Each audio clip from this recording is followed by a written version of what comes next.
Marble Peck and Woody Peck. Isa na naman pong disenyo na inilaan para sa inyo ito, para makakuha po kayo ng panibagong ideya kung paano po gawin ang Marble Peck at saka Woody Peck. Ilagay po ito ay sa isang counter para po sa inyo ito. Sana po makuha nyo ang isang panibagong ideya para sa inyo. Isang bagsak para sa mga kapwa ko pintor dyan, sa mga nagdi-DIY, mga beginners, and also sa mga viewers. Ito po, meron po akong isang disenyo na ginawa. Ito po ay Marble Peck. Una po ay nag-base po ako ng white, and syempre nag-dry tayo at nilagyan natin ito ng apat na kulay. Isang burnt umber, isang rose sienna, at saka isang gray and ivory. Yun po ang pamamara para makabuo po tayo ng Marble Peck. Ito naman po ay ni-reshuffle ko lang gamit po ang paintbrush, dinampi-dampian ng foam. Ito pong ating pinturang ito ay nilagyan natin ng kunting tubig para medyo malabnaw, para madali po natin itong ihagot and madali natin itong mapalabo ang mga bawat part ng mga panabi niya. So after nyan, matapos po natin lagyan ng marble ang alternate na kulay, ay ito naman pong Woody Peck. Nalagyan ko po ito ng wood stain. Wood stain po ang gamit ko dito. Pagkatapos po, lagyan natin ng burnt umber, yung hugis niya, yung design niya, para po kulay kahoy ang ating mga ginagawa.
Kung kayo naman po ay mayroong na-encounter na ganitong pagkakataon na kung paano gumawa ng design na Woody Peck, ay meron na po kayong guide. Pwede nyo na po itong sundin o panuorin para naman po hindi po kayo maligaw sa inyong ginagawa.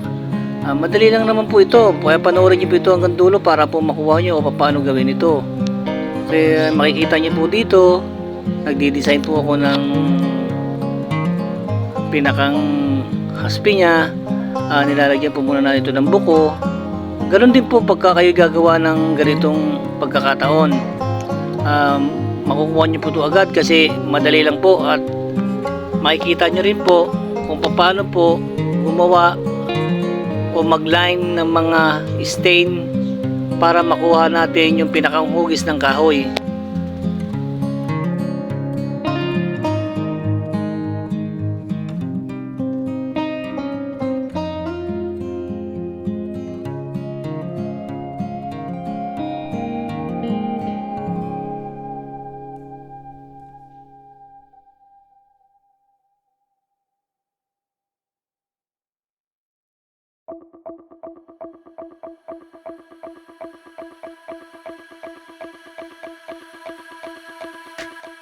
Yan na po ang design na ginawa natin, isang marble at saka isang Woody Peck.